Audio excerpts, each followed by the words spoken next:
अस्सलाम वालेकुम students. Last time जो है हमने अपना chapter number 1 mental health nursing का स्टार्ट किया हुआ था। Unit number 1 from content.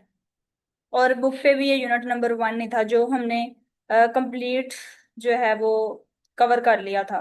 जिसमें मैंने आपको बताया था कि इसके में से 4 एमसीक्यूज आने हैं और इसमें से कोई भी एससीक्यू नहीं आना, ठीक है। ये हमने कंप्लीट अपना कवर कर लिया था। इसमें हमने उसकी हिस्ट्री भी पढ़ ली थी और मेंटल हेल्थ मेंटल इलनेस इनके फैक्टर्स भी पढ़ लिए थे और डेफिनेशन करनी थी और बेसिक टर्म्स जो भी थी एमसीक्यू से रिलेटेड वो हमने सारी डिस्कस कर ली थी। और एससीक्यू के अकॉर्डिंग भी अगर एससीक्यू आ जाए तो आप अटेम्प्ट कर सकते थे। अच्छा, नेक्स्ट इसका यूनिट जो है ना वो 2 है, टूल्स ऑफ साइकेट्रिक नर्सिंग। लेकिन इससे पहले हम, क्योंकि इसमें से सिर्फ एक एमसीक्यूज आना है और 3 एमसीक्यूज आने हैं, तो इसलिए हम लोग पहले वो चैप्टर कवर करेंगे जो ज्यादा इंपॉर्टेंट है, जिसमें से तीन एमसीक्यू आने हैं। वो यूनिट है हमारे पास जो आज हमने पढ़ना है, वो यूनिट नंबर 7 है, mental health problems and therapeutic interventions. जिसमें हमारे पास जो है वो बेसिकली जो है ना 5 जो है ना वो यूनिट आते हैं, ठीक है। देखें, एंजाइटी एंजाइटी रिस्पॉन्सेज, एंजाइटी से रिलेटेड कुछ डिसऑर्डर्स हैं वो हम पढ़ेंगे इसमें, ठीक है। उसके बाद जो है वो मूड से रिलेटेड डिसऑर्डर्स हैं सेकंड नंबर पे। और थर्ड नंबर पे हमारे पास आ जाता है harm, deliberative self harm and suicidal behaviour, ये पढ़ेंगे हम लोग। और फोर्थ नंबर पे हमारे पास जो है वो थॉट्स और परसेप्शन से रिलेटेड डिसऑर्डर है, वो जो जो कि शिजोफ्रेनिया है। और देन फिफ्थ नंबर पे हमारे पास सब्सटेंस अब्यूज है। अगर हम बात करें इसके, इसमें से जो इम्पोर्टेंट टॉपिक्स हैं, तो उसमें जो आज हम फर्स्ट पे पढ़ने जा रहे हैं ना, एंजाइटी रिस्पॉन्सेज, ठीक है। आज हमने जो कवर करना है ना, उसमें एंजाइटी की डेफिनेशन है, एंजाइटी की टाइप्स हैं, यानी कि एंजाइटी के लेवल्स पढ़ने हैं हमने आज। और उसके अलावा जो है ना, हमने एंजाइटी को कैसे हम मैनेज करते हैं और इसका प्रेवलेंस क्या इसकी होती है, वो सारा आज हम पढ़ेंगे। एंजाइटी की डेफिनेशन, ये सारा आज हम कंटेंट में कवर करेंगे। बाकी जो इसके फर्दर डिसऑर्डर्स है वो हम लोग जो है ना वो नेक्स्ट लेक्चर में कवर करेंगे। अच्छा, तो इसमें एंजाइटी वाला चैप्टर बहुत ज्यादा इंपॉर्टेंट है जो पास पेपर में रिपीटेड आया हुआ है, ठीक है। उसके बाद जो है ना हमारे पास इसमें जो शिजोफ्रेनिया वाला है, इसमें से भी लास्ट टाइम पे आया था और हर साल जो है ना इसमें से पेपर, इस ये जो चैप्टर इसमें से 2 से 3 आपके एससीक्यू लाजमी आते हैं, ठीक है। तो इसलिए हमने ना ये वाला स्टार्ट में कवर करना है। चले आज फिर हम लोग एंजाइटी वाला चैप्टर स्टार्ट करने जा रहे हैं जो कि आपके बुक के पेज नंबर जो है ना 232 पे है, ठीक है। ये आपने साथ ही अपनी बुक ओपन कर लेनी है और साथ साथ अंडरलाइन करते जाना है, ठीक है, जो मैं आपको इंपॉर्टेंट इंपॉर्टेंट पॉइंट्स बताऊंगी। और दूसरी बात ये है कि मैंने आपको पहले भी बताई हुई है ये बात कि जो आपका मेंटल हेल्थ का पेपर है ना, इसमें जो एमसीक्यूज होते हैं वो सारे आपके चैप्टर के लास्ट वाले होते हैं, तो इसलिए वो आपने चैप्टर के लास्ट वाले ही करने होते हैं। अच्छा, तो हम लोग एंजाइटी वाला चैप्टर स्टार्ट करने जा रहे हैं जो कि चैप्टर 14 है आपकी बुक पे, एंजाइटी एंड एंजाइटी डिसऑर्डर्स वाला, ठीक है। सबसे पहले हम इसकी जो की टर्म्स है ना वो देखते हैं इसमें। ये सारी की टर्म्स हमने जो है ना वो पढ़नी है इस चैप्टर के अंदर। एंजाइटी क्या होती है, अगोराफोबिया क्या होता है, एंजाइटी डिसऑर्डर्स क्या है, assertive training, avoidance behaviour, decatastrophizing, defence mechanisms, ये सारी जो टर्म्स है ना ये हम अपने चैप्टर में ना स्टडी करेंगे। तो फर्स्ट ऑफ ऑल जो है ना आज जो हमने स्टडी करना है वो मैंने आपको बताया कि हमने एंजाइटी की डेफिनेशन करनी है आज हमने। देन हमने जो है ना स्ट्रेस की डेफिनेशन करनी है। देन हमने इसके जो लेवल्स हैं एंजाइटी के, सॉरी एंजाइटी की जो स्टेजेस हैं वो हमने डिस्कस करनी है, जो वेरी इंपॉर्टेंट है, पास पेपर में आई भी हुई हैं। उसके बाद हमने जो है ना नेक्स्ट इसके लेवल्स पढ़ने हैं, स्टेजेस पढ़नी है, इसकी लेवल्स पढ़ने हैं इसके हमने, ठीक है, जो कि हेल्डीगर्ड पेपलू जो है इसने दिए थे। वो 4 लेवल्स हमने पढ़ने हैं और उसके अलावा जो है ना टेबल में इसका लेवल्स एंजाइटी के माइल्ड मॉडरेट स्फियर और पैनिक ये पढ़ने हैं हमने। और आगे जो है ना हमने इसके इसका ट्रीटमेंट पढ़ना है। तो ये मैंने आपको इसका ओवरव्यू दे दिया, अब हम ना इसका स्टार्ट करते हैं। सबसे पहले तो हम लोग एंजाइटी की डेफिनेशन देखेंगे। एंजाइटी की डेफिनेशन क्या है, एंजाइटी जो है ना इज अ वेग फीलिंग ऑफ ड्रेड और एप्रीहेंशन। अच्छा, मैं आपको बता दूं कि इसके जो आपने डेफिनेशंस करनी होती हैं या जो भी मेंटल हेल्थ का पेपर आपने अटेम्प्ट करना होता है ना, वो आपने बुक की लाइंस की ही डेफिनेशन करनी होती है। ये नहीं कि आपने अपनी तरफ से डेफिनेशन, आपको ये मुश्किल लग रही है तो आपने अलग से लिख लेनी है, ऐसी कोई भी बात नहीं है। आपने यही डेफिनेशन याद करनी है जो आपकी बुक पे लिखी हुई है। सबसे पहले हम लोग इसकी डेफिनेशन करते हैं कि एंजाइटी जो है वो क्या है हमारे पास। एक वेग फीलिंग है, मतलब कि अजीब सा आपको फील होना, ठीक है। ऑफ ड्रेड और एप्रीहेंशन। एप्रीहेंशन मतलब कि एक ऐसी कंडीशन होती है जिसमें आपको किसी ऐसी चीज का खतरा होता है कि कोई हमारे साथ जो है ना वो कुछ बुरा होने वाला है, उसको कहते हैं हम लोग एप्रीहेंशन। ड्रेड और apprehension, it is response to external और internal stimuli that can have behavioural, यानी कि हमारे अपने बिहेवियर के अंदर भी वो रिस्पॉन्स हमें शो हो रहा होगा। हम लोग इमोशनली भी रिस्पॉन्स जो है वो शो कर सकते हैं। हमारा कोग्निटिव जो है वो भी रिस्पॉन्स होता है, और हमारी फिजिकल सिम्टम्स भी हमें आ रही होती हैं। तो ये चार चीजें जो है ना हमारी एंजाइटी की डेफिनेशन में आती हैं। PBEC जो है ना आप लोग ये लिख सकते हो। PBEC, पी से क्या होता है कि हमारा फिजिकल सिम्टम्स आ जाती हैं, और बी से क्या है हमारा बिहेवियर, और ई से क्या है इमोशनल, और सी से कोग्निटिव। तो ये चार तरह की मतलब कि सिम्टम्स जो है ना हमें शो होती हैं। और ये किस वजह से होती है एंजाइटी हमें? इंटरनल भी हो सकता है स्टिमुलस कोई, और एक्सटर्नल भी हो सकता है, ठीक है। दोनों रिस्पॉन्सेज हम लोग शो कर सकते हैं। उसके बाद जो है ना हमारे पास फियर है। फियर की डेफिनेशन क्या होती है कि fear which is feeling afraid और threatened by a clearly identifiable external stimulus. अच्छा, एंजाइटी और फियर में क्या डिफरेंस होता है? एंजाइटी में हमने कहा था कि इसमें एक्सटर्नल और इंटरनल दोनों स्टिमुलाई इन्वॉल्व होते हैं, लेकिन अगर हम फियर की बात करें ना, तो इसमें हमें पता होता है कि हमें किस चीज का खौफ है, यानी कि हमें नजर आ रही होती है वो चीज, यानी कि इसका एक्सटर्नल स्टिमुलस से ताल्लुक होता है, इंटरनल स्टिमुलस नहीं। इसमें हम इंटरनल की बात नहीं कर रहे। Not internal stimulus will present, इसमें सिर्फ एक्सटर्नल स्टिमुलस प्रेजेंट होता है that represent danger to the person, ठीक है। तो आपने बस इसकी डेफिनेशन इन दोनों की कर लेनी है, एंजाइटी की डेफिनेशन कर लेनी है, देन फियर की डेफिनेशन कर लेनी है। उसके बाद हमने पढ़ा कि एंजाइटी डिसऑर्डर्स क्या होते हैं।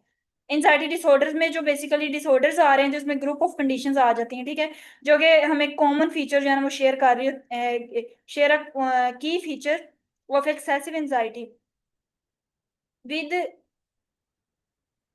इंश्योरिंग। इसमें भी जो है ना हमारे पास हमारे बिहेवियरल सिम्टम्स आती हैं, इमोशनल, कोग्निटिव, और उसके अलावा फिजियोलॉजिक रिस्पॉन्सेज आ रहे होते हैं। तो एंजाइटी डिसऑर्डर्स की डेफिनेशन आपने कर लेनी है, फियर है और एंजाइटी की डेफिनेशन कर लेनी है। इसके अलावा आपने इसमें से कुछ भी नहीं करना। देन हम लोग नेक्स्ट जो है ना वो मूव करते हैं, anxiety as a response to stress. Stress क्या है? बेसिकली स्ट्रेस जो है ना इसकी डेफिनेशन होती है is the wear and tear that life causes on the body, यानी कि कोई भी ऐसा खदशा जो हमारी लाइफ हमारी बॉडी को अफेक्ट कर रहा है, ठीक है। उसको हम लोग जो है ना वो कहते हैं स्ट्रेस। बस ये इसकी सिंपल सी डेफिनेशन है। और ये तब अकर होता है जब कोई भी आपको डिफिकल्ट डिफिकल्ट सिचुएशन आप फेस करते हैं, कोई प्रॉब्लम। आप लोग स्ट्रेस जो है ना वो किसी भी लेवल पे फेस कर सकते हैं, या आप कोई सिचुएशन हैंडल कर रहे होते हैं, या आप कोई प्रॉब्लम फेस कर रहे होते हैं, आपको स्ट्रेस फेस करना पड़ सकता है। अपने गोल्स को अचीव करने में हमें स्ट्रेस जो है वो फेस करना पड़ता है। तो ये इसके कंडीशंस हैं, तो इसकी भी जस्ट आपने डेफिनेशन याद कर लेनी है स्ट्रेस की। उसके अलावा जो है ना हमने आगे स्ट्रेस से रिलेटेड जो है ना हैंस साइलेन है, इसने 1956 से और 1974 इसके इसमें इसके दौरान ये एक बेसिकली ना एंडोक्राइनोलॉजिस्ट था। इसने आइडेंटिफाई किया था फिजियोलॉजिकल एस्पेक्ट ऑफ स्ट्रेस। तो ये ना इसका क्वेश्चन आता है कि आप जो है ना वो स्टेजेस लिखें, रिएक्शंस टू स्ट्रेस की कौन सी हैं। तो वो बेसिकली ना तीन स्टेजेस हैं हमारे पास। इसका निमोनिक होता है आर। आर बेसिकली ए से है अलार्म स्टेज, उसके बाद हमारे पास आ जाता है अलार्म रिएक्शन स्टेज है, आर से आता है रेजिस्टेंस स्टेज, और उसके बाद ई से हमारे पास आ जाती है एग्जॉशन स्टेज, ठीक है। तो ये तीन स्टेजेस हैं हमारे पास। तो हम लोग जो है ना वो स्टार्ट करते हैं फर्स्ट स्टेज से। सबसे पहले अलार्म स्टेज है। अलार्म स्टेज का मतलब क्या होता है? अलार्म मतलब कि हमें कोई चीज जो है ना वो अलर्ट कर रही है, ठीक है। तो ये मतलब कि किस चीज पे इसका इसमें इसमें हमारी बॉडी को जो है ना वो स्टिमुलेशन मिलती है। और वो स्टिमुलेशन जो होती है वो क्या वो जो है ना हमारे हाइपोथैलेमस से हमारे ग्लैंड तक जाती है, ठीक है। वो हमारा जो स्टिमुलस है वो हमारा हाइपोथैलेमस जो कंट्रोल कर रहा होता है हमारे पूरे मतलब के सिग्नल्स को, वो फिर सिग्नल भेजता है ग्लैंड्स को। ग्लैंड्स कौन से होते हैं हमारे? जैसे एड्रिनल ग्लैंड है, वो फिर क्या करेगा? एड्रीनालीन और नोर एड्रीनालीन जो है ना उनको रिलीज करेगा। आपको पता है कि ये जो है ना वो फाइट और फ्लाइट रिस्पॉन्स में एक्टिवेट होते हैं, ठीक है। उसके अलावा ऑर्गन्स को, जैसे ऑर्गन्स हमारे कौन से इसमें इन्वॉल्व होते हैं? हमारा लीवर है, वो क्या करेगा? वो ग्लाइकोजन जो हमारे स्टोर होता है ना उसको कन्वर्ट करेगा ग्लूकोज में, ताकि उससे फूड मिले। यानी कि ये ऐसी कंडीशन होती है जिसमें हमारी बॉडी फुली एक्टिवेट हो जाती है, ठीक है, जिससे वो हाइपोथैलेमस को सिग्नल भेजती है।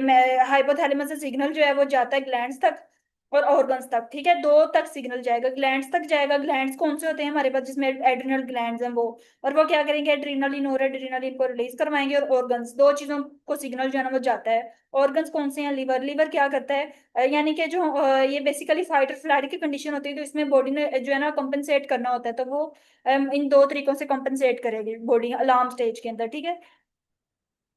ऑर्गन्स को मतलब कि लिवर को एक्टिवेट कर देगी, जिससे जो है ना वो क्या करेगा, ग्लूकोज जो स्टोर होता है फूड के लिए वो स्टोर करेगा, यानी कि ग्लाइकोजन को कन्वर्ट करेगा ग्लूकोज के अंदर, ताकि क्या होगे, पोटेंशियल बॉडी की जो नीड्स है ना उसको फुलफिल कर सके, उसको बॉडी को जो है ना वो सर्वाइवल के लिए उसकी हेल्प कर सके। देन हमारे पास आती है रेजिस्टेंस स्टेज। रेजिस्टेंस स्टेज का मतलब क्या होता है कि इसके अंदर बॉडी जो है ना वो अडॉप्ट कर लेती है, ठीक है। उसके अंदर जो हमारा सीएनएस जो है वो एक्टिवेट होता है ना, हमारा सेंट्रल नर्वस सिस्टम एक्टिवेट होता है इसके, यानी कि हमारा हार्ट रेट ज्यादा हो जाएगा, सिंपैथेटिक नर्वस सिस्टम हमारा एक्टिवेट हो जाएगा। इसके अंदर क्या होगा रेजिस्टेंस स्टेज के अंदर, इसमें जो है ना हमारा डाइजेस्टिव सिस्टम जो है, अब इसमें क्या होता है कि जो हमारे वाइटल ऑर्गन्स है ना, हमने उसकी तरफ ज्यादा ब्लड को भेजना होता है, ठीक है। यानी कि ज्यादा से ज्यादा ऑक्सीजनेशन जो है ना वो करवानी होती है हमने, ताकि बॉडी जो है वो अडॉप्ट कर सके स्ट्रेस के रिस्पॉन्स को जो है वो प्रॉपर हैंडल कर सके। तो इससे क्या होगा कि जो हमारे यानी कि डाइजेस्टिव सिस्टम है वो उसकी फंक्शनिंग कम हो जाएगी, और ब्लड जो है ना उसको हमने डिफेंस के लिए जो है ना वो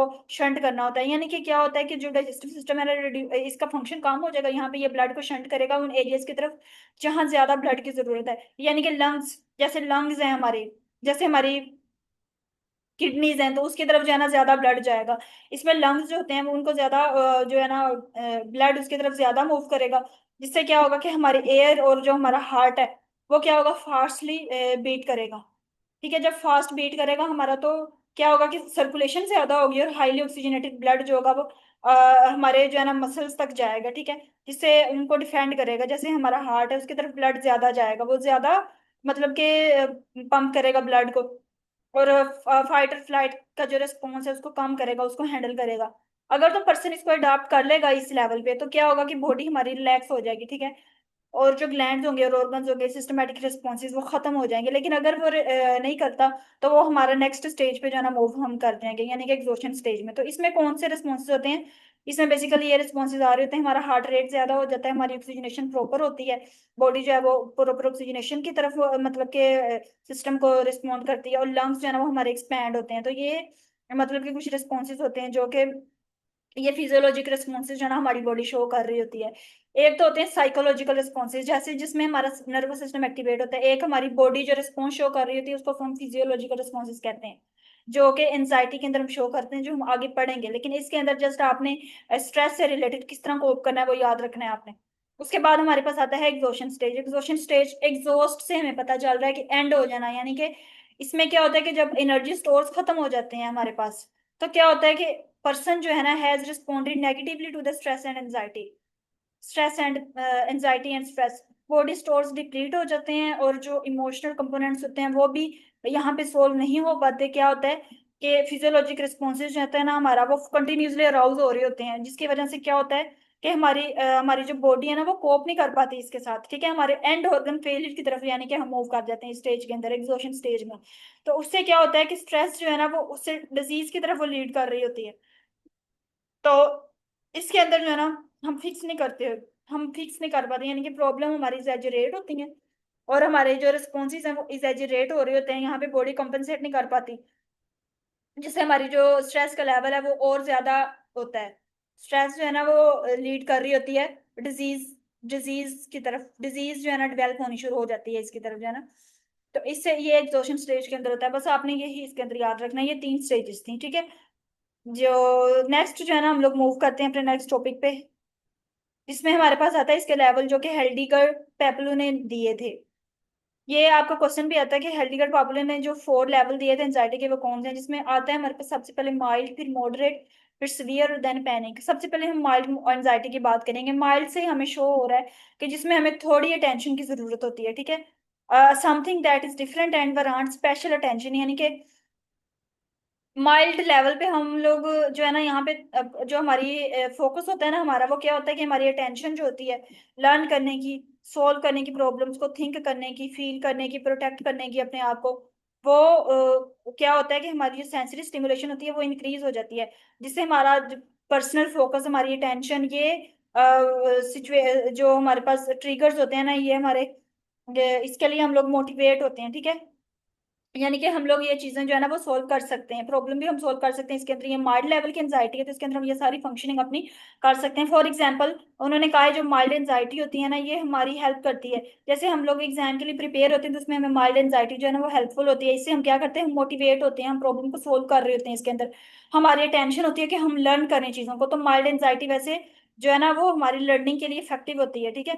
उसके बाद हमारे पास आता है मॉडरेट एंजाइटी। मॉडरेट एंजाइटी वो होती है जिसमें कोई चीज रॉन्ग है। वहां पे ये था कि हमें जो है ना जैसे समथिंग, हमने इसमें पढ़ा था कि that something is different and want special attention, कि हमने किसी चीज की तरफ अटेंशन देनी है, यानी कि माइल्ड लेवल है इसका ये। लेकिन यानी जो हम मॉडरेट लेवल की बात करें, यहाँ पे हमने कहा है कि कोई चीज जो है वो गलत होने जा रही है।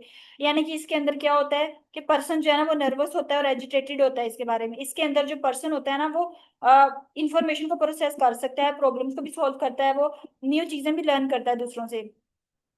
लेकिन एक चीज का ड्रॉबैक ये होता है कि ही और she has difficulty concentrating independently, यानी कि वो कोई चीज इंडिपेंडेंटली नहीं कर सकता। माइल्ड में ये होता है कि वो इंडिपेंडेंटली ये सारी चीजें कर रहा होता है, लेकिन मॉडरेट का क्या डिफरेंस है कि इसमें वो चीजें जो है ना वो इंडिपेंडेंटली नहीं कर पाता, ठीक है। But can redirected to the topic. लेकिन ये है कि वो अपने टॉपिक पे फोकस जरूर करता है, लेकिन उसे ऐसा महसूस हो रहा होता है कि कोई चीज जो है वो गलत होने जो आ रही है।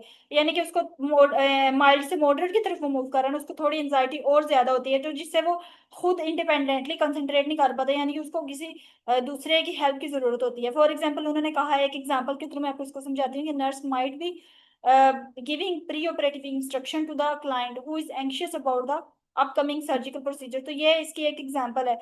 अब देखिए इसमें ये होता है कि जो नर्स है वो उसको प्रॉपर इंस्ट्रक्शन दे रही है, यानी कि इसमें वो इंडिपेंडेंटली तो नहीं ना सारा काम कर रहा है, यानी कि नर्स उसको इंस्ट्रक्शन दे रही है, तो ये मॉडरेट एंजाइटी के अंदर आ जाता है, ठीक है। जैसे जैसे उन्होंने कहा as the nurse is teaching the client tension wanders, तो मतलब कि उससे क्लाइंट की टेंशन जो है वो होती है ना वो कम होती जाती है। तो नर्स जो होती है वो रिगेन द क्लाइंट से टेंशन एंड डायरेक्ट हिम और her back to the task. तो ये इस साथ आपने डेफिनेशन ही याद कर लेनी है इसकी, और साथ इसके एग्जांपल याद कर लेनी है। उसके बाद हमारे पास आता है पैनिक या स्वियर। स्वियर सॉरी, पहले स्वियर आता है, देन हमारे पास नेक्स्ट लेवल होता है पैनिक। तो 4 लेवल होते हैं एंजाइटी के बेसिकली। सबसे पहले हम लोग थर्ड लेवल पे बात करेंगे स्वियर एंजाइटी की। स्वियर एंजाइटी और पैनिक ये ज्यादातर मतलब कि प्रीमिटिव जो है ना सर्वाइवल स्किल्स, यानी कि इसमें क्या होता है कि जो पर्सन होता है ना स्वियर एंजाइटी के साथ, उसमें तो ये था कि वो थिंकिंग एबिलिटी सही थी उसके मॉडरेट के अंदर, लेकिन यहाँ पे ये होता है कि उसकी थिंकिंग एबिलिटी भी लॉस्ट हो जाती है, उसके मसल टाइट हो जाते हैं, उसके वाइटल साइंस जो होते हैं यानी कि इंक्रीज इरिटेबल एंगर, यानी कि ये सारी जो होती है ना उसके अंदर सिम्टम शो होने शुरू हो जाती हैं सीवियर के अंदर। और पैनिक के अंदर क्या होता है कि उसकी इमोशनल जो साइकोमोटर सिम्टम्स हैं वो डेवलप होना शुरू हो जाते हैं। यानी कि पैनिक के अंदर क्या होता है कि फाइट और फ्लाइट की कंडीशन, ये देखें यहाँ पे लिखा हुआ है ना फाइट और फ्लाइट और फ्रीज रिस्पॉन्सेज, तो यहाँ पे फाइट और फ्लाइट के जो रिस्पॉन्सेज है ना वो शो होना शुरू हो जाते हैं, ठीक है। तो जस्ट आपने ये ना डिफरेंस इन दोनों का याद रखना है कि जो सीवियर एंजाइटी होती है ना इसमें क्या होता है कि उसकी थिंकिंग की एबिलिटीज जो होती हैं वो यानी कि लॉस होना शुरू हो जाती हैं, ठीक है। इसी तरह जो होता है उसके मसल टाइट हो जाते हैं, वाइटल साइंस उसके इंक्रीज हो जाएंगे, रेस्टलेसनेस की कंडीशन में होगा। तो पैनिक के अंदर तो ये होता है ना कि वो फाइट और फ्लाइट की कंडीशन में आ जाता है, ठीक है, जिसमें उसके वाइटल साइंस भी इंक्रीज हो जाएंगे और उसके अलावा उसके कॉग्निटिव प्रोसेसेस जो होते हैं वो भी मतलब कि इफेक्ट होना शुरू हो जाते हैं। तो दोनों चीजें ही आ जाती हैं इसके अंदर। उसके बाद हम लोग जो है ना नेक्स्ट अपना मूव करते हैं। उन्होंने कहा है कि हम लोग किस तरह से जो क्लाइंट ऐसे होते हैं जो माइल्ड मॉडरेट स्फीयर एंजाइटी के साथ आते हैं, तो हम उसको किस तरह से यानी कि कोप करेंगे, उनको किस तरह से हम हैंडल करेंगे, कैसे हम उसको नर्सिंग इंटरवेंशंस देंगे। तो माइल्ड एंजाइटी के अंदर क्या होता है कि जो क्लाइंट होते हैं ना इसको हम लोग उसकी प्रॉब्लम सॉल्विंग में मतलब कि people with mild anxiety can learn and solve the problems and can eager for information। तो teaching can be very effective when the client is mildly anxious. तो जब हमने जो माइल्ड एंजाइटी के अंदर ना बेसिकली उनको टीचिंग प्रोवाइड करनी होती है, ठीक है। उसके बाद मॉडरेट एंजाइटी आ जाती है। इसके अंदर क्या होता है कि जब नर्स जो होती है ना कोई भी काम उसको कहती है तो क्लाइंट जो है ना वो अटेंशन चाहता है, ठीक है, उसकी तरफ। उसके बाद जो होता है ना उसके बाद हमने पढ़ा कि एंड ही और she have some difficulty concentrating, क्योंकि हमने पीछे पढ़ा था ना कि इसमें नर्स जो है वो मॉडरेट एंजाइटी के अंदर उसकी हेल्प कर रही होती है, तो उसको बेसिकली यहाँ पे वो खुद जो है ना वो प्रॉब्लम नहीं सॉल्व करता, बल्कि उसकी नर्स जो है ना वो भी हेल्प कर रही होती है साथ। तो वही हमने इसके अंदर लिख देना उसकी मैनेजमेंट के अंदर कि नर्स जो है ना वो भी इसको हेल्प प्रोवाइड करेगी। ठीक है। उसके बाद ना ये जो आगे नेक्स्ट आपकी बुक पे इसका लिखा हुआ है ना, वर्किंग विद एंग्शियस क्लाइंट्स, ये ज्यादा इंपॉर्टेंट नहीं है, इसकी आपने मैनेजमेंट जो है ना मैं आपको आगे करवाऊंगी, बस आपने इसका इतना याद रखना है, जो आपने ऊपर इसके लेवल्स पढ़ लिए हैं ना उसके अकॉर्डिंग ही आपने इसकी मैनेजमेंट जो है ना लिख लेनी है। जैसे सीवियर है तो सीवियर के अंदर उसको थिंकिंग में प्रॉब्लम आ रही थी, तो आप उसको मतलब कि उसको ऐसी मेमोरी टिप्स बताओ, उसकी हेल्प करो, उसको रीडायरेक्ट करो, तो उसके थ्रू आप सीवियर एंजाइटी को कंट्रोल कर सकते हो। पैनिक के अंदर तो वो वैसे ही यानी कि उसको सीवियर फ्लाइट और फ्लाइट की कंडीशन होती है, तो हमने इसके अंदर जो है ना उसको प्रॉपर जो मेडिकेशन है उसके थ्रू उसको मैनेज करना होता है। ठीक है। वो हम आगे आपको है ना मेडिसिन की नेम जो है वो पढ़ाऊंगी, साइकोफार्माकोथेरापी, वो उसके थ्रू आपने पैनिक एंजाइटी को कम करना होता है। तो नेक्स्ट हम लोग जो है ना एक इम्पोर्टेंट हमारा टेबल है उसमें हम मूव करते हैं। उसमें ना हमारे लेवल्स आ जाते हैं एंजाइटी के, ये बिल्कुल एज इट इज आपके यूएचएस में पास पेपर में क्वेश्चन आता है कि write down the levels of anxiety, और इस तरह से क्वेश्चन आता है कि इसके psychological responses and physiological responses जो है ना इसको आप लोग इन लिस्ट करो। तो इसमें सबसे पहले माइल्ड लेवल आ जाता है। ठीक है। माइल्ड लेवल में क्या होता है, फिजियोलॉजिकल रिस्पॉन्सेज कौन से होते हैं, और और उसके अलावा जो है साइकोलॉजिकल रिस्पॉन्सेज कौन से होते हैं। अब मैंने आपको बताया था कि पहले आपने इन टर्म्स को देखना है कि ये क्या है। फिजियो साइकोलॉजिकल का मतलब आपको क्या समझ आ रहा है, यानी कि हमारे जो ब्रेन से रिलेटेड जो भी हमारे इफेक्ट आ रहे हैं, थी सीएनएस वाले, वो हम लोग जो है ना वो फिजियोलॉजिकल सॉरी साइकोलॉजिकल रिस्पॉन्सेज में पढ़ेंगे। देन फिजियोलॉजिकल, फिजियो फिजियो से मुराद भी है कि हमारे जो बॉडी के रिस्पॉन्स यानी कि जो हम खुद ऑब्जर्व कर सकते हैं अपनी बॉडी में, नजर आ रहे होते हैं कि ये कंडीशन को, ये फैक्टर्स हमारे जो हैं वो हमारे फिजियोलॉजिकल रिस्पॉन्सेज में आ रहे हैं, उसको हम लोग जो है ना वो फिजियोलॉजिकल रिस्पॉन्सेज के अंदर स्टडी करते हैं। ठीक है। तो फर्स्ट ऑफ ऑल जो है ना हम लोग इसके इसमें जो है ना वो पढ़ते हैं माइल्ड एंजाइटी के अंदर।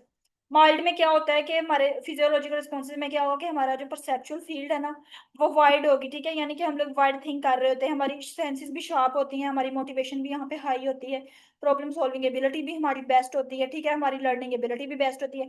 यानी कि मैंने आपको पीछे पढ़ा दिया था, पहले मैंने इसको ओवरव्यू आपको दिया था पीछे, जो हेल्डिगर्ड पाइपलू ने इसकी स्टेजेस दी थी एंजाइटी की, तो वहां हमने पढ़ा भी था कि माइल्ड में ये हो रहा होता है कि वो बंदा जो है ना वो अपनी प्रॉब्लम सॉल्विंग और सारा कुछ कर सकता है।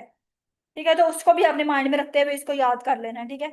उसके बाद इसके फिजियोलॉजिकल रिस्पॉन्सेज में क्या होगा, यानी कि हमारी बॉडी कौन से रिस्पॉन्सेज शो करेगी, उसमें आ जाता है जीआई बटरफ्लाइज, यानी कि हमारा स्टमक अपसेट हो सकता है। ठीक है।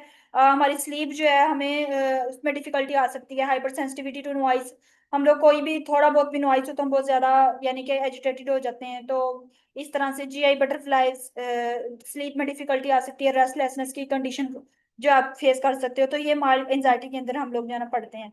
उसके बाद है मॉडरेट एंजाइटी। मॉडरेट एंजाइटी क्या होती है बेसिकली, मॉडरेट से मुराद ये है कि वहां पे फर्स्ट पे हमने माइल्ड पढ़ा, तो माइल्ड के अंदर क्या होता है कि हमारी परसेप्चुअल फील्ड जो होती है ना वो क्या होती है, वाइड होती है, लेकिन यहाँ पे नैरो हो जाती है, वो उसका ऑपोजिट हो जाएगा। ठीक है। नैरो परसेप्चुअल फील्ड आपने याद रख लेना, ये पूरा वर्ड याद रखने की जरूरत नहीं है, जस्ट की वर्ड याद रखने हैं आपने। देन आपने अटेंटिव, अटेंटिव मतलब कि सिलेक्टिवली अटेंटिव होता है, वो अटेंशन उसकी पूरी नहीं होती, सिलेक्टिवली वो कुछ चीजों को जो है ना वो सीख को पे फोकस करेगा, कुछ पे नहीं कर पाएगा वो, क्योंकि हमने पीछे इसके लेवल्स के अंदर पढ़ा था कि मॉडरेट के अंदर जो है ना वो फुली फोकस नहीं होता, बल्कि उसको किसी बंदे की हेल्प की जरूरत होती है, वो इंडिपेंडेंट थिंक नहीं कर सकता। तो यहाँ पे देखें यही आ रहा है कि कांट कनेक्ट थॉट्स और इवेंट्स इंडिपेंडेंटली, वही बात होगी ना जो हमने पीछे पढ़ी थी। इसी तरह जो है ना उसका यहाँ पे एक और जो ऊपर हमने नहीं पढ़ा था लेकिन इसके अंदर स्पेसिफिक है, ये ऑटोमेटिज्म्स होते हैं मॉडरेट एंजाइटी के अंदर।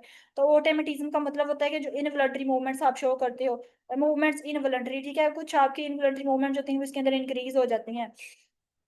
तो ये आपने जो है ना लिख लेना है। इसके अलावा फिजियोलॉजिकल रिस्पॉन्सेज के अंदर क्या होता है कि उसकी मसल टेंशन ज्यादा हो जाती है, उसको पसीना बहुत ज्यादा हो जाता है, पाउंडिंग पल्स होती है, यानी कि हार्ट रेट बहुत ज्यादा फास्ट हो जाता है यहाँ पे उसका, उसको हेडेक होगी, उसका ड्राई माउथ होगा, हाई पिच जो होती है उसको मतलब कि बोलता भी वो बहुत ज्यादा ऊंची आवाज में है, स्पीच जो होती है वो भी उसकी फास्टर हो जाती है, यानी कि हर चीज उसकी बढ़ जाएगी, जीआई अपसेट हो जाएगा वहां पे। तो जस्ट जीआई बटरफ्लाइज हमने पढ़ा था कि स्टमक जो है ना वो अनप्लीजेंट स्टमक जो होगा वो अपसेट हो जाएगा, ठीक है, अनप्लीजेंट फीलिंग्स उसको आएंगी।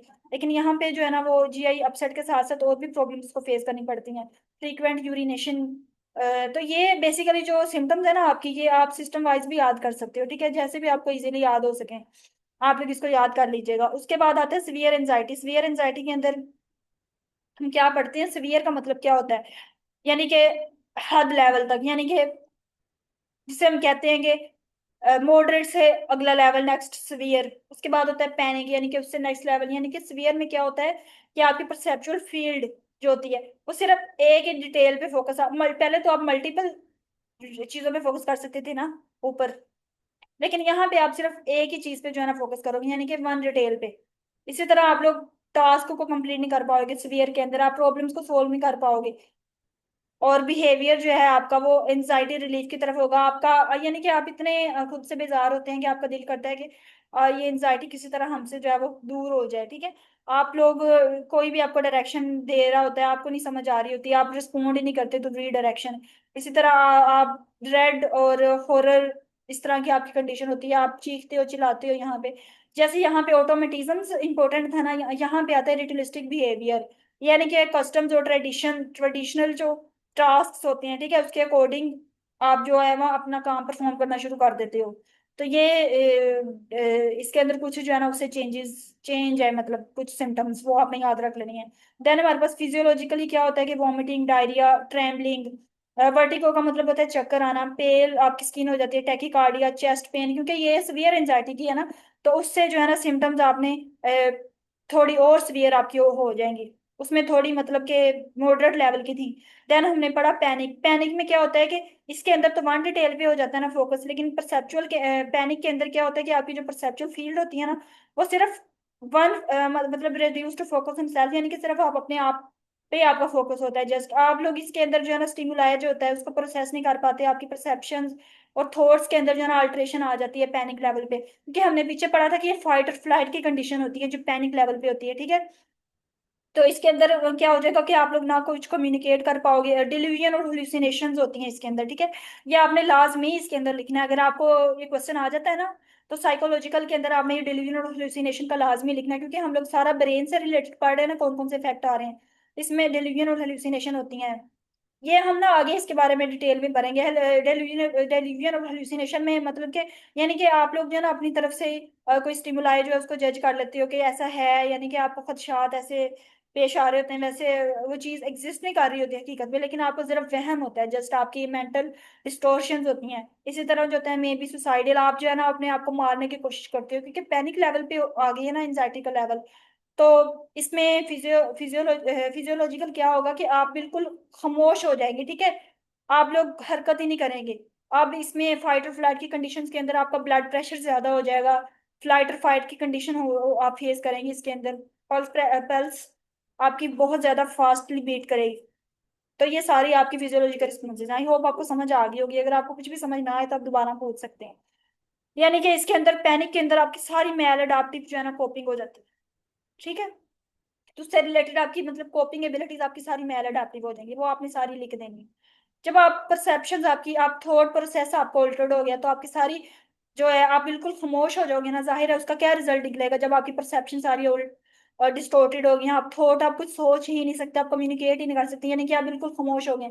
उसका इफेक्ट क्या आएगा फिजियोलॉजिकली, यानी कि आप में क्या सिम्टम्स आपकी बॉडी में शो हो रही होंगी कि आप बिल्कुल खामोश हो जाते हो, आप इमोबाइल हो जाते हो ना, आप मूव कर पाते हो, म्यूट हो जाते हो, ब्लड प्रेशर आपका ज्यादा हो जाता है, पल्स भी ज्यादा हो जाते हैं, फाइट और फ्लाइट की कंडीशन जो है ना वो पीक पे होती है इसके अंदर। तो ये कुछ रिस्पॉन्सेज थे, ये आपने अच्छे से जो है ना याद कर लेंगे, आई होप आपको समझ आ गई होगी। उसके बाद जो है ना हम लोग इसका ट्रीटमेंट पढ़ेंगे कि अब हमने एंजाइटी से कौन कौन सी ड्रग्स हैं जो हम पढ़ सकते हैं, ठीक है। तो उसके जस्ट आपने ना नेम याद रख लेने हैं, फर्स्ट जनरेशन और सेकंड जनरेशन। बेंजोडाइजेपिन कि फर्स्ट जनरेशन और सेकंड जनरेशन जो है ना इसमें से कुछ आपने नेम याद रखने हैं, जैसे बेंजोडाइजेपिन के अंदर आप लोग डायazepam ABC याद रख लें। ए के अंदर आ जाएगा एल्प्रा, एल्प्राजोलैम आ जाएगा, ठीक है, सी से आ जाएगा क्लोडाया जिपोक्साइड, ठीक है, उसके बाद लोराजिपाम आ जाएगा, क्लोनाजिपाम आ जाएगा, तो इसमें से आपने दो से तीन नाम याद रख लेने हैं बेंजोडाइजमीन्स की। एंक्सियोलिटिक्स ड्रग्स हैं for the treatment of the anxiety. Okay. उसके बाद सेकंड जनरेशन बेंजोडाइजमीन के अंदर आ जाता है बस्पिरीन। और उसके बाद जो है ना मैप्रोबा, मैप्रोबामेट। ठीक है। ये जो है ना आपने याद रख लेने हैं। बस जस्ट ये नाम आपने याद रखने हैं। उसके अलावा ये जो उन्होंने साइड इफेक्ट लिखे हुए हैं ये याद करने की आपको बिल्कुल भी जरूरत नहीं है। बस जस्ट आपने नेम याद रखना है इसके। उसके अलावा ये जो सारा लिखा होता है ना, ये आपने कुछ भी नहीं इसमें से याद करना होता। ये जो नर्सिंग इंटरवेंशन होती है ना, ये भी हमने ये नहीं करनी होती। मैं आपको आगे बताऊंगी, वो आपने पढ़नी है। वैसे मैं आपको पढ़ा देती हूँ लेकिन ये इतनी इंपॉर्टेंट नहीं होती। नर्सिंग इंटरवेंशन में क्या होता है कि आप उसे रिलैक्सेशन टेक्निक के बारे में बताओगे। क्लाइंट की को देखोगे कि वो माइल्ड एंजाइटी के लेवल पे है या किस लेवल पे है। उसको इनकरेज करोगे कि वो आइडेंटिफाई कर सके अपने रिलेशनशिप को, और अपनी जो है ना नॉर्मल लाइफ की तरफ आ सके। उसको इनकरेज करोगे कि वो पॉजिटिव सपोर्टिव रिसोर्सेज होते हैं ना, और वो यूटिलाइज करे कम्युनिटी के अंदर। जो है ना हम उसका इंटरेस्ट डेवलप करेंगे ताकि वो दोबारा से एंजाइटी से निकल कर जो है ना वो नॉर्मल इन्वायरमेंट की तरफ आ जाए हमारे पास। ठीक है। उसके बाद हमने एंजाइटी के टाइप डिस्कस करनी है। बेसिकली इसकी चार टाइप्स हैं। इसमें हमने एंजाइटी के टाइप्स पढ़नी है। Agoraphobia, panic disorder, specific phobia, special anxiety disorder जिसमें स्पेशल फोबिया आते हैं, जनरलाइज्ड एंजाइटी डिसऑर्डर। ये हम आगे डिटेल में डिस्कस करेंगे, यहाँ जस्ट आपने लिस्टिंग करनी है। ओके। तो इसका अब हम देखेंगे कि इसका इंसिडेंस यानी कि कहाँ कहाँ ये एंजाइटी जो है ना वो ज्यादातर पाई जाती है। तो बेसिकली जो लोग होते हैं ना 45 साल से ज्यादा, उसके अंदर एंजाइटी का बहुत ज्यादा चांस होता है, क्योंकि वो सेपरेट होते हैं ना, या कुछ डिवोर्स हुआ हुआ तो उनके साथ बहुत सारी कंडीशंस होती हैं, और कुछ ऐसे होते हैं जिनका इकोनॉमिक स्टेटस बहुत ज्यादा लो होता है, सोशियो इकोनॉमिक स्टेटस, तो इस वजह से भी वो एंजाइटी फेस कर सकते हैं। तो ये जस्ट आपने इंसिडेंस जो है ना वो याद रखना होता है कि किस किस के अंदर ये ज्यादा हो सकता है। उसके अलावा इसका ऑन सेट और क्लिनिकल कोर्स जो होता है ना वो डिपेंड करता है कि कौन सा जो है ना एंजाइटी डिसऑर्डर है जो हम पढ़ेंगे इधर अभी। अच्छा, ये कुछ टर्म्स होती हैं जो रिलेटेड टर्म्स हैं, वो आपने याद रखनी होती हैं। जैसे सिलेक्टिव म्यूटिज्म क्या होता है, एंजाइटी डिसऑर्डर क्या होता है, उसके अलावा सब्सटेंस और मेडिकेशन इंड्यूस्ड एंजाइटी क्या होती है। सबसे पहले सिलेक्टिव म्यूटिज्म की बात करें हम। अच्छा, म्यूटिज्म का मतलब क्या होता है, जो बच्चों के अंदर हम डायग्नोज करते हैं। ये तब अकर होता है जब आप जो है ना वो सोशल सिचुएशंस के अंदर जो है ना वो कुछ भी नहीं बोल सकते आप। यानी कि सिलेक्टिव म्यूटिज्म के अंदर क्या होता है, म्यूटिज्म मीन्स जो चिल्ड्रन में डायग्नोज आप करते हो, बच्चे जो होते हैं ना वो कुछ ऐसे होते हैं जो कि सोशल सिचुएशंस के अंदर बोल ही नहीं पाते, तो उसको हम कहते हैं सिलेक्टिव म्यूटिज्म डिसऑर्डर। उसके बाद होता है anxiety disorder due to other medical condition, यानी कि कुछ मेडिकल कंडीशंस ऐसी होती हैं जैसे एंडोक्राइन डिसफंक्शन हो गया, क्रोनिक ऑब्स्ट्रक्टिव पल्मोनरी डिजीज जैसे सीओपीडी जो हमने सेकंड ईयर में पढ़ा था, इसी तरह कंजेस्टिव हार्ट फेलियर, इस तरह की कोई कंडीशंस ऐसी आती हैं जिसकी वजह से आपको एंजाइटी होती है। तो ये रिलेटेड डिसऑर्डर्स हैं जो आपको एंजाइटी की वजह से फेस करना पड़ सकते हैं। ठीक है। वो है ये जो आपने नेम याद रख लेने उनकी डेफिनेशन। उसके बाद आता है सब्सटेंस और मेडिकेशन इंड्यूस्ड एंजाइटी। अब ये क्या डिसऑर्डर है, इसमें बेसिकली जो है ना ये ड्रग अब्यूज की वजह से ये डिसऑर्डर आपको फेस करना पड़ता है। यानी कि सब्सटेंस का मतलब क्या है कि या तो आप कोई ड्रग ड्रग ले रहे हो, ठीक है, या आप कोई मेडिकेशन ऐसी ले रहे हो जिसकी वजह से आपको एंजाइटी जो है वो आपकी ज्यादा हो रही है, ठीक है, या कोई टॉक्सिन वगैरह से आपका एक्सपोजर हुआ है, तो इसमें जो है ना वो डिफरेंट सिम्टम्स आपको शो होती हैं। Phobias, anxiety, panic anxiety related disorder, phobia, obsessions और कंपल्जन्स, इसके बारे में ना हम आगे डिटेल में पढ़ेंगे। यहाँ पे जस्ट आपने नेम से याद रखने हैं, सब्सटेंस और मेडिकेशन इंड्यूस्ड एंजाइटी। ठीक है, ये तीन तरह की कंडीशंस ऐसी हैं जो कि एंजाइटी को लीड करते हैं। ठीक है, उसके बाद हमने आगे पढ़ना है। उसके बाद आता है यहाँ पे separative anxiety disorder is excessive anxiety concern, यानी कि सेपरेशन, अगर आप अपने घर से, अपनी फैमिली से, अपने पेरेंट्स से सेपरेट होते हो तो भी आप लोग जो है ना एंजाइटी का शिकार हो सकते हो। तो ये चार कंडीशंस ऐसी थी डिसऑर्डर जिससे आप एंजाइटी को फेस करते हो। उसके बाद हमारे पास आगे ना इसकी etiology आती है, किस वजह से आप लोगों को एंजाइटी होती है। उसके अंदर ना सबसे पहले हमारे पास आ जाता है हमारा बायोलॉजिक थ्योरीज आ जाती हैं हमारी। ठीक है। और बायोलॉजिक थ्योरीज में ना फर्दर हमने पढ़ना है जेनेटिक थ्योरीज को। ठीक है। उसके बाद जो है ना न्यूरोकेमिकल थ्योरीज को हमने पढ़ना है। और नेक्स्ट हमारे पास ना साइकोडायनामिक थ्योरीज है। साइकोडायनामिक थ्योरीज के अंदर तीन थ्योरीज आती हैं। एक हमारे पास आ जाता है साइको एनालिटिकल थ्योरीज, एक इंटरपर्सनल थ्योरीज, और उसके बाद बिहेवियरल थ्योरीज। अब ये किस तरह से एंजाइटी को डिवेल्प करते हैं वो मैं आपको बताती हूँ। सबसे पहले हम लोग जो है ना वो थ्योरीज में पढ़ते हैं बायोलॉजिक थ्योरीज। अब बायोलॉजिक थ्योरीज जो होती हैं इससे हमें समझ आ रही है कि यानी कि हमारा इनहेरिटेड बायोलॉजिक थ्योरीज में सबसे पहले आ जाता है जेनेटिक थ्योरीज। जेनेटिक का मतलब क्या होता है कि इनहेरिटेड कंपोनेंट, यानी कि कुछ मतलब कि हमें एंजाइटी जो है ना वो हमारे पेरेंट्स से भी मतलब कि फेस करना, इनहेरिटेड भी हमें एंजाइटी जो है ना वो मिलती है। वो किस तरह से वो डिपेंड करता है, यानी कि अगर तो आपके अंदर अगर आपके घर वालों को मतलब कि एंजाइटी डिसऑर्डर है, तो आप में बहुत ज्यादा चांसेस हैं कि आपको जो है ना वो एंजाइटी का चांसेस होता है। ये इसलिए होता है कि कुछ जीन्स जो है ना वो एंजाइटी के जिम्मेदार होते हैं, ठीक है। लेकिन सिर्फ जीन्स नहीं, आपका जो माहौल होता है ना, वो भी मतलब कि आपका इन्वायरमेंट भी इफेक्ट करता है एंजाइटी को, वो भी लीड कर रहा होता है, ठीक है। तो अब बेसिकली क्या होता है इसमें, जेनेटिक में हम क्या करेंगे कि यहाँ पे जो वर्ड है ना हेरिटेबिलिटी, आपने ना इसका कॉन्सेप्ट याद रखना है। आपने ये नहीं याद रखना कि हायर हायर हेरिटेबिलिटीज हैं तो वो ग्रेटर देन 0.6 और इंडिकेट करती हैं जेनेटिक इन्फ्लुएंस डोमिनेंस को। ये बिल्कुल आपको टर्म्स याद रखने की जरूरत नहीं है। आपने सिंपल वर्डिंग में जो मैं आपको बता रही हूँ ना, जस्ट आपने ये कॉन्सेप्ट याद रखना है कि इसके अंदर ना हायर हेरिटेबिलिटीज है, मॉडरेट है, और हेरिटेबिलिटीज लेस देन है। ये इस चक्कर में नहीं आपने पढ़ना, जस्ट आपने ये याद रखना है कि जो एंजाइटी होती है ना बेसिकली, इसमें आपने वर्ड याद रखना है हेरिडिटी। हेरिडिटी मतलब क्या होता है कि एंजाइटी जो होती है ना वो इनहेरिटेड होती है। अगर तो आपके क्लोज फैमिली मेंबर्स हैं उसके अंदर हायर चांसेस हैं, अगर यानी कि आप लोगों की जो फैमिली मेंबर्स हैं, अगर तो क्लोज फैमिली मेंबर्स हैं तो उसके अंदर क्या होंगे कि चांसेस जो होते हैं एंजाइटी डेवलप होने के वो ज्यादा होंगे। मॉडरेट टू हाई हेरिटेबिलिटीज जो होती है ना वो हम लोग देखते हैं पैनिक डिसऑर्डर्स के अंदर, सोशल एंजाइटी डिसऑर्डर के अंदर, फोबियाज के अंदर। तो जेनेटिक्स जो होते हैं वो अकेले इफेक्ट नहीं कर रहे होते, बल्कि आपकी इन्वायरमेंटल फैक्टर जो होते हैं ना, ये देखिए यहाँ पे उन्होंने कहा है जो पैनिक डिसऑर्डर्स हैं या सोशल एंजाइटी डिसऑर्डर हैं, स्पेसिफिक फोबियाज हैं, ये मॉडरेट, जिनको एंजाइटी होती है ना मॉडरेट लेवल पे, उनके अंदर ना ये सारे डिसऑर्डर होते हैं, इसलिए उनको हम देखते हैं कि उनमें मॉडरेट लेवल की एंजाइटी है। Tend to be more common in the families. तो ये फैमिलीज के अंदर ना ये डिजीजेस कॉमन होती हैं, उन्होंने बताया हुआ। तो इसके अंदर जो है ना मॉडरेट चांसेस ज्यादा होते हैं कि इनके अंदर मॉडरेट लेवल पे एंजाइटी शो होगी हमें। इसी तरह जो है ना, अगर किसी का बहुत ज्यादा स्ट्रॉन्ग जेनेटिक कंपोनेंट है but still require further in depth study, तो ये जो एंजाइटी होगी डिसऑर्डर ये इनहेरिटेड नहीं होते। यानी कि कुछ ऐसे होते हैं डिसऑर्डर जो कि इनहेरिटेड होते हैं और कुछ नहीं होते।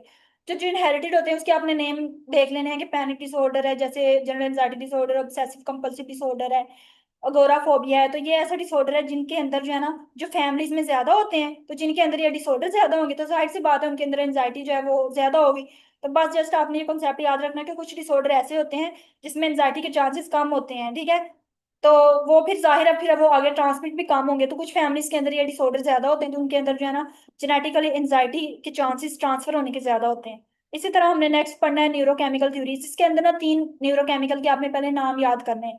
वो कौन सा केमिकल है जो कि एंजाइटी के अंदर रोल प्ले कर रहा होता है। एक तो हमारे पास होता है सबसे पहले गाबा, दूसरे नंबर पे हमारा होता है एपिनेफ्रीन, ठीक है, तीसरे नंबर पे हमारी है सिरोटोनिन। तो ये तीन के पहले आपने इनलिस्टिंग कर लेनी है नाम, उसके बाद मैं आपको इसके फंक्शन बताती हूँ। गाबा क्या होता है बेसिकली, गाबा जो होता है ना ये एक इनहिबिटरी न्यूरोट्रांसमीटर होता है, ठीक है। तो अगर तो गाबा कम हो जाएगा तो क्या होगा कि सेल जो होंगे ना हमारे वो ज्यादा, अब आपने मेरी बातों को सुनना है जो मैं पढ़ आपको समझाना चाह रही हूँ, इसका कॉन्सेप्ट पढ़ना है आपने, वो आपने जो है ना जस्ट लिख देना है अंदर। गाबा क्या होता है बेसिकली, गाबा जो है ना वो एक इनहिबिटरी न्यूरोट्रांसमीटर होता है। जब अब ये कम हो जाएगा तो हमारे जो सेल्स होंगे ना वो एक्साइटेबल ज्यादा हो जाएंगे। जब एंजाइटी आपकी, या तो जब आपके सेल ज्यादा एक्साइटेबल हो जाएंगे, वो सेल्स को ज्यादा एक्साइट करेगा तो आपकी एंजाइटी ज्यादा हो जाएगी। इसी तरह जब गाबा का लेवल कम हो जाएगा तो क्या होगा कि आपका कामिंग इफेक्ट जो होगा वो क्या होगा, वो इफेक्ट होगा, तो जिससे आपके एंजाइटी के सिम्टम्स आएंगे। तो इसलिए जो गाबा है ना इसके कम होने की वजह से भी हमें एंजाइटी होती है। आगे हमारे पास आता है नोर एपिने आगे हमारे पास आता है एपिनेफ्रीन।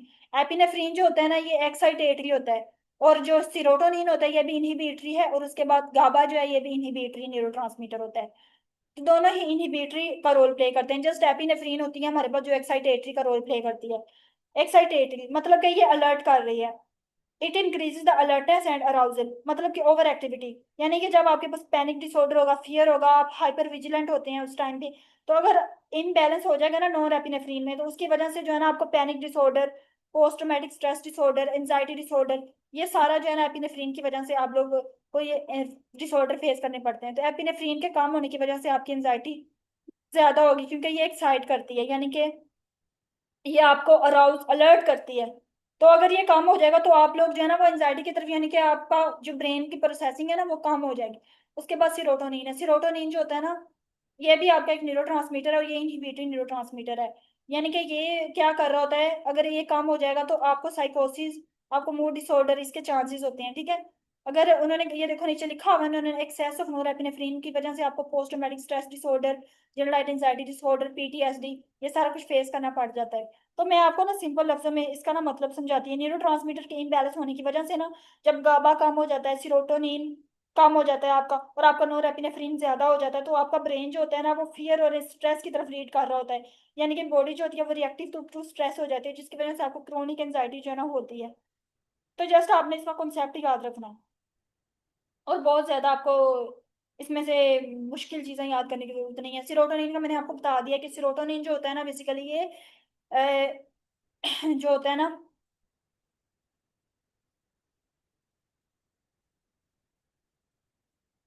इनहिबिटरी होता है ये, ठीक है। नोरेपेनेफ्रिन एक्साइटेटरी होता है।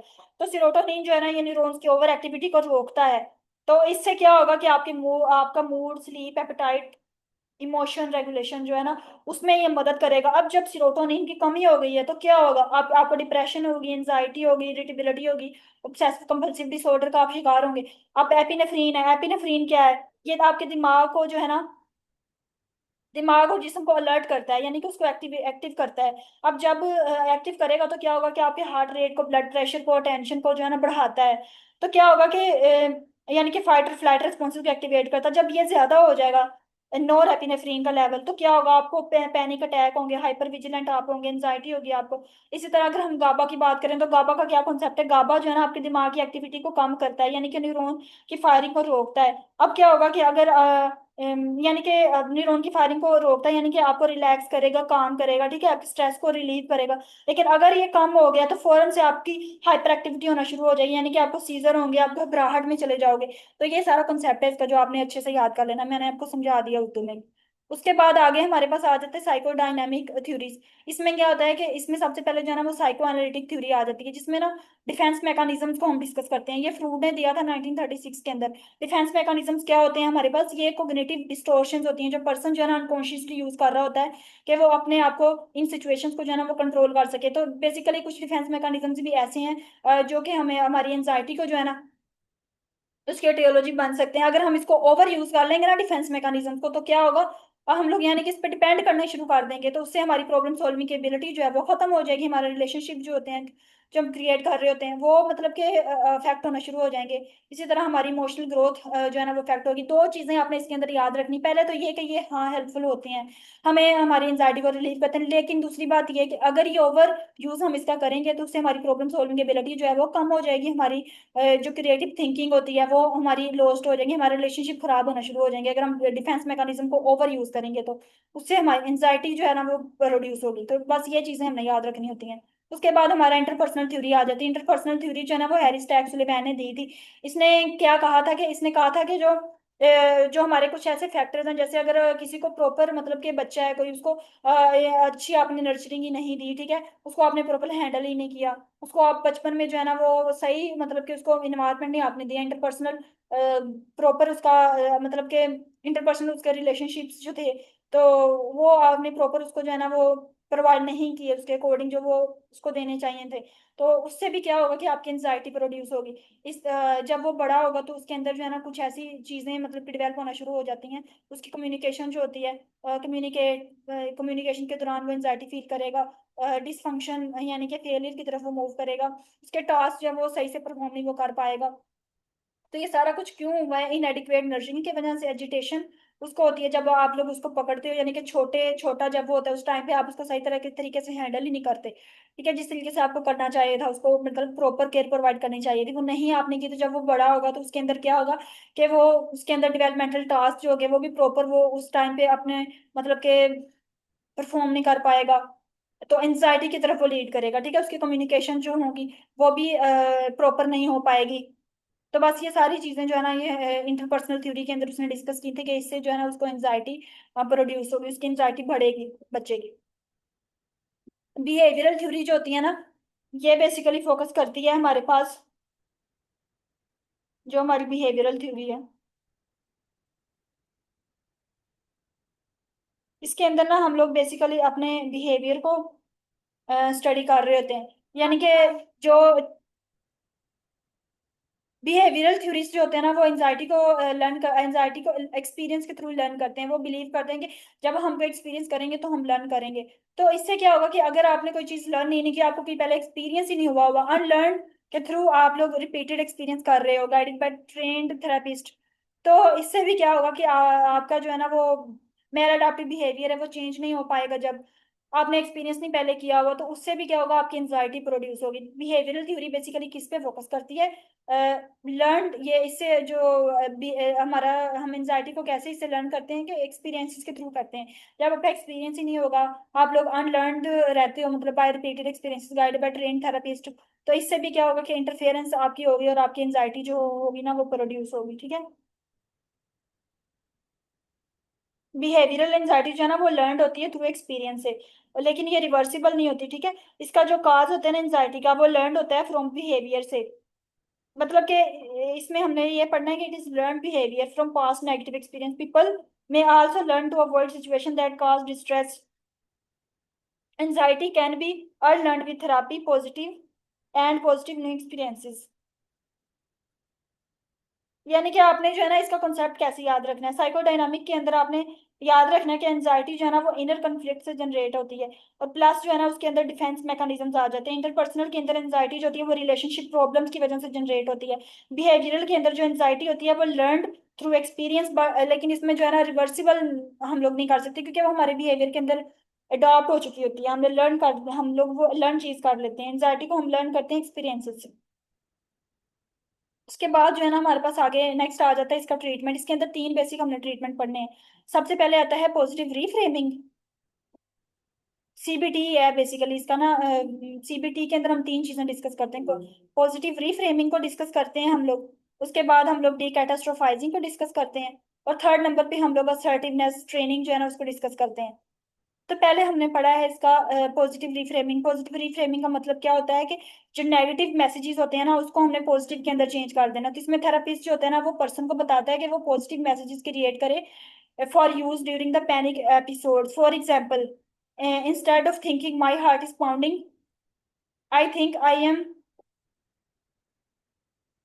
Going to die. तो इसके अंदर उसने जो है ना उसके जो नेगेटिव मैसेजेस है ना उसको पॉजिटिव के अंदर चेंज कर देना होता है। बस जस्ट एक इसकी एग्जांपल आपने याद कर लेनी है, और साथ आपने ये याद रखना है कि जो पॉजिटिव रिफ्रेमिंग है ना उसके अंदर उसने नेगेटिव को पॉजिटिव के अंदर चेंज कर देना। डी कैटास्ट्रोफाइजिंग का मतलब क्या होता है? इसमें क्या होता है कि जो थेरापिस्ट है ना वो क्या करता है, use of interventions to more realistically appraise the situations. What is the worst thing that could happen, is that likely. यानी कि इसमें जो क्लाइंट है ना वो थॉट स्टॉपिंग पे फोकस करता है। इसमें हमने क्लाइंट पे फोकस करना होता है, उसके थॉट्स को हमने स्टॉप करना है।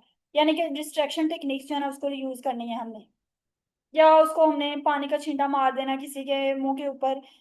जो मतलब कि उसके थॉट्स को हमने स्टॉप करना है। डी कैटास्ट्रोफाइजिंग का मतलब होता है कि एंड लेवलिंग उससे क्वेश्चनिंग हमने करनी है, जिससे उसकी जो थॉट्स है ना जो जिससे उसको एंजाइटी प्रोड्यूस हो रही है वो डिस्टॉर्ट हो जाए। ठीक है। तो उसके बाद असर्टिवनेस आ जाता है। असर्टिवनेस का मतलब क्या होता है कि हमने उसको जो है ना हमने फोकस करना होता है पॉजिटिव जो है ना फीलिंग्स पे।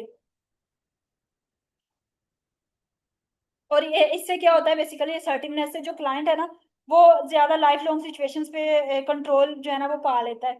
इसमें जो हमने आई स्टेटमेंट्स को यूज करना आता है। आई स्टेटमेंट का मतलब होता है to I statement to identify the feelings, to communicate concerns और नीड्स टू अदर्स। इसकी एग्जांपल हो जाती है जैसे I feel angry when you turn your back while I talking, I want to have 5 minutes of your time for uninterrupted conversation about something is important.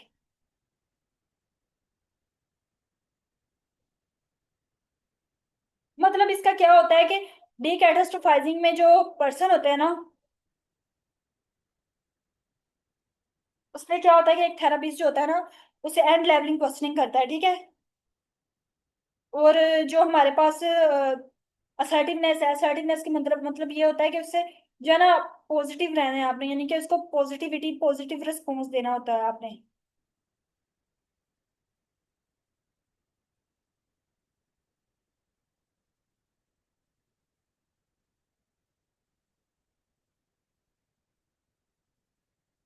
Assertiveness जो होती है ना ये बेसिकली लाइफ सिचुएशंस को कंट्रोल करने के लिए जो है ना वो ज्यादा इफेक्टिव होती है।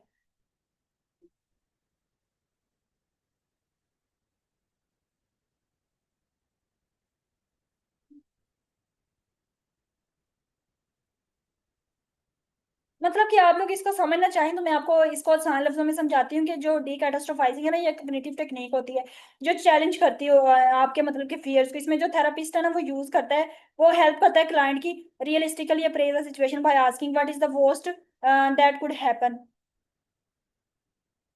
हेल्प करता है reduce anxiety by examining if fears are likely और सर्वाइवेबल। असर्टिवनेस का मतलब क्या होता है कि ये वो टेक्निक होती है जो हेल्प करती है इंडिविजुअल्स को एक्सप्रेस करने में, यानी कि वो अपने आप को एक्सप्रेस करे कॉन्फिडेंटली और रिस्पेक्टफुली। इसमें हमने फोकस करना होता है आई स्टेटमेंट्स पे। इसका एम क्या होता है कि improve the communication, set the boundaries, gain control over situation. ठीक है। तो बस यही है। डी कैटास्ट्रोफाइजिंग क्या होती है बेसिकली, हमारे पास डी कैटास्ट्रोफाइजिंग एक कोग्निटिव टेक्निक होती है जिसमें उसने उसके इटरेशनल जो चैलेंज है ना उसको हमने फोकस हमारा होता है उस पे। तो बस ये चीजें जस्ट आपने जो है ना वो इसकी डेफिनेशन और इसका जो मेन कॉन्सेप्ट है वो आपने पढ़ लेना। ओके। उसके बाद ये चैप्टर जो है ना हमारा इधर ही खत्म हो जाता है। मतलब कि जितना हमने आज कवर करना था ना वो हमने कवर कर लिया। नेक्स्ट हम लोग जो है ना वो नेक्स्ट लेक्चर में कवर करेंगे। आपको कोई भी क्वेश्चन हो तो आप मुझे डिस्कशन ग्रुप में पूछ सकते हैं। ओके। अल्लाह हाफिज।